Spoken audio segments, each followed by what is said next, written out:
Okay, so in this video, I'm going to talk about a Canadian who is currently in detainment in the United States. And he said that he thought the ICE agents were only focusing on criminals and murderers. Well, do you believe everything that the orange guy says? Because it's definitely not just criminals and murderers. It's US citizens that are innocent. I'm not really too sure what to say about this guy, but I have a report that's going to discuss his situation. I also have another one that shows that Canada is going to be pledging $8 million to Cuba. And I'm glad we're doing this to go against the United States. And last, some of the Team USA players that are playing on Canadian teams are starting to have to answer some tough questions from the media. So we'll get into these three topics in today's video. Now the backdrop that you're looking at today comes from Aquino 2025 from our Discord server. And he took this photo in Halstead Bay in Ontario. You know, ever since I started this channel and I started featuring the community's photos, I've been doing a lot of Google mapping and trying to find out where these places are. It just makes me realize how big our country really is. So thank you Aquino 2025 for sending this over. Now I have a few screenshots from the community that I want to show before I start. This first one is from Mr. Mystics, who does frequently visit the Calgary airport for work. And what he noticed is that the United States departures is only less than one page. Now I'm going to take a wild guess, but during normal times before the orange dictator got into the office, there would be more than one page of flights departing from Calgary. Now I've never flown out of Calgary before, so I'm really not too sure. But maybe the locals in Calgary can let us know in the comments below if this list of flights is normal, or did there used to be a lot more before? Now the last screenshot I want to show you before I start, this actually came from Wayne Smith, who is a professor at the Toronto Metropolitan University. I featured him a few times on my channel, and he also gave me a pretty cool shout out on CBC Radio. But we were also discussing the exchange rate excuse on the Discord server. And this slide that he sent over to me shows that there was a 24.9% decrease in Canadians going to the United States. But at the same time as well, the exchange rate, it was negligible, maybe 2 or 3 cents. And to be honest, right now, it's actually more than it was in 2024. But what is really interesting is that in the same time period, Canadians going to Europe actually went up about 10.4%. But the exchange rate, the Canadian to the euro, it was 67 euros in 2024, and then 63 in 2025. So it actually became more expensive for Canadians to go to Europe in 2025. Yet the percentage of Canadians going to Europe went up. So if you ask me, this is just further proof that whenever US businesses or tourism officials or government officials use the excuse that Canadians aren't coming down because of the exchange rate, well, we just know it's bullshit. Okay, I remember now why this topic came up. It was because of the last video that I did with the senator from New Hampshire that was basically stating that the Canadians aren't coming down because our economy is not great. I want to thank Mr. Mystics as well as Wayne Smith for sending me over these screenshots. Okay, so let's get to this Canadian who is from Edmonton, who is living in the United States and is now in detainment for I think at least 3 or 4 months. And he thought ICE agents are only going after criminals and murderers. Let's take a look at this report. Right now, the South Texas ICE Processing Center is home for Canadian Curtis Wright. None of it's been enjoyable. The separation from my family has been miserable. The 39-year-old father of 3 has been separated from his children and his fiancée for close to 4 months, an ordeal his family members describe as devastating. Our whole world has been flipped upside down. Like I had this perfect life with this amazing man, and then all of a sudden he's just gone. I really do have a hard time sleeping because it just keeps going over in my mind over and over again. Wright is a U.S. permanent resident. He was born in Edmonton, went on to earn a business degree, and works in oil and gas. He has been living in federal custody for close to 4 months after being flagged at the airport returning from a business trip in Mexico. Now, I think this happens a lot more than is actually reported.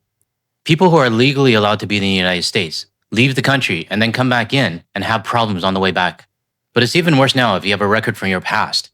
Something that might have been minor, that happened decades ago. The difference now is that CBP and Department of Homeland Security is actually checking that kind of stuff. Even if it was okay for you in the past, it isn't going to be okay now.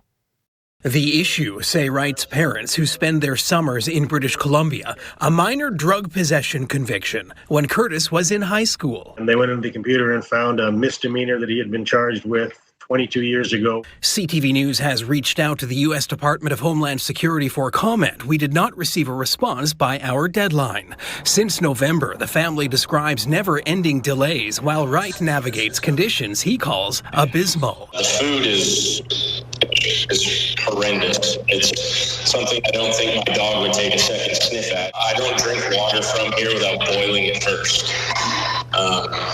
So it's finding ways to not stay sick. Going without for 2 days on one bottle of water and a frozen waffle, having to sleep on a floor with no sleeping bags. They call it the ice box. Now, I am sorry that he has to go through all of this. But if you ask me, there's two things here that need to be known. Number one, this guy does have a misdemeanor, and it was when he was 18 years old, which is like a couple decades ago. But we already know that that doesn't matter. No matter how big or small, and no matter how far back, DHS and CBP are going to be looking at that. And the second thing, we know that nobody is exempt. Wright's family believes poor treatment is intentional. The worse they make it, the more likely they're going to say, well, if I have to stay in here and fight this for 90 more days, or I can self-deport and get out of here, well, I'm going to self-deport and get out of here. The entire experience has been a wake-up call. Before I came in here, I was of the mind that they were doing what they said they were doing, where they were focusing on, the worst of the worst, and criminals and murderers. But I've come. If you were keeping up with the news and what's actually going on, you can clearly see that they're not just going after drug dealers and murderers and whatever else. Because you do have a misdemeanor, and you do have the right skin color. So I'm going to guess that you thought that you might have been exempt. To understand, since I've been in here, is that's the exact opposite of the people that I've met and seen. Humans are not supposed to behave like this. The family has now filed a federal court challenge alleging unlawful detention, hoping Curtis could soon be released and fight to stay in the country from his Houston home, where he is desperately missed. He's the provider for this family. Sorry. Andrew Johnson, CTV News, Vancouver. He might be the provider for your family, and I'm really sorry that you guys are going through this. But just like Karen in my previous video, where she thought it was only young people that were getting detained, the assumption that these people made got them in the situation that they're in. And for this Canadian here who thought it was only criminals and murderers that were getting detained, that assumption got you where you are right now, unfortunately. Let me know in the comments below if you agree with me on this or not, or if you feel I'm off base. But if you do agree with me and you're not subscribed, and you want to hear more from a Canadian and international perspective with no US bias, make sure you hit that subscribe button below. Now, a few videos ago when I talked about Cuba, I was hoping that Canada would send aid to the people. Well, it looks like Canada is now sending aid to Cuba. Let's take a look at this report. With economic collapse looming, some Cubans say they may be forced to leave the country they love. Como decimos los cubanos. This man says it's hard to get to work, it's hard to get food, and it's hard to get internet access. Cuba is right now a failed nation. It's been nearly a month since the U.S. shut off the flow of oil to Cuba, blocking shipments from chief suppliers Venezuela and Mexico while threatening tariffs on any country stepping in to fill the void. The humanitarian situation in Cuba is becoming quite grave and quite serious, and so Canada is stepping up. The federal government is pledging $8 million towards food for Cuban people, but humanitarian groups are already having trouble getting aid into the country due to the fuel shortage, which Cuba's ambassador to Canada suggested is the United States' goal. The objective of this oil blockade is clear: to create a humanitarian crisis and try to force a regime change. I think it's pretty clear what the United States is doing right now. And what bothers me is that so many of their citizens probably don't even know about what's going on right now, or they just choose to ignore it. But I am glad that Canada and other nations are stepping up to help the people of Cuba. It's the humanitarian thing to do, which it's clear that the United States knows nothing about anymore these days. The U.S. captured Venezuelan dictator Nicolas Maduro last month and is now authorizing American companies to resell Venezuelan oil to Cuba's private sector, while still blocking all other oil shipments to the Cuban government. We have our big oil companies going in. They're going to be taking out the oil and selling the oil for a lot of money, and Venezuela is going to get a big part of that money. Good to see you. Caribbean leaders meeting with U.S. Secretary of State Marco Rubio to discuss American foreign policy in the region are calling for a de-escalation. We believe there is space, perhaps more space now than in years past, for pragmatic engagement that protects the Cuban people. That space may be narrow, with the Trump administration showing no signs of deviating from their hardline approach to Cuba, Donna, as the situation on the ground becomes even more dire. You know what shocks me about this whole thing? You have Marco Rubio here, who's a son of Cuban migrants that came to the United States in 1950s or something like that.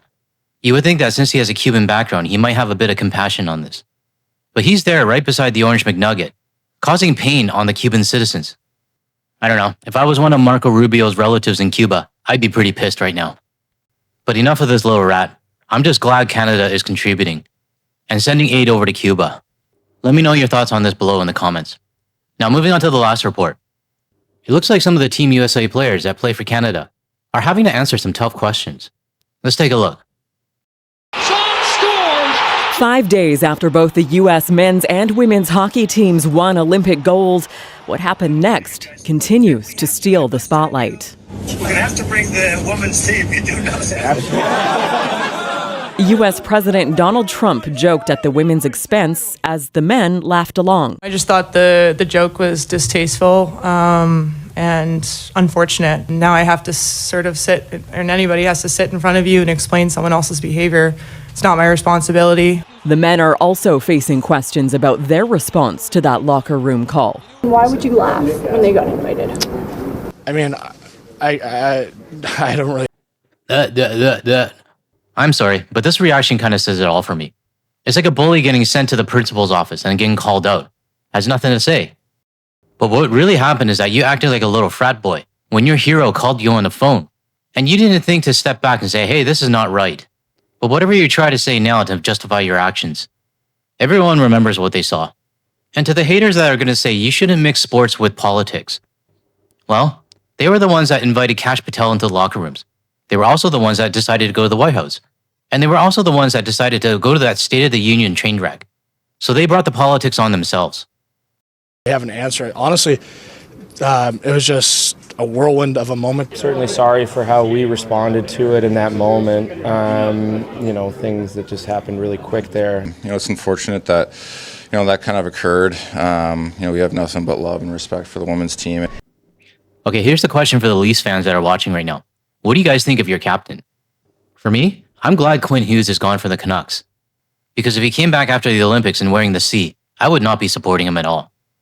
But I'm kind of curious what the Leafs fans are thinking about their captain right now. Let us know in the comments below.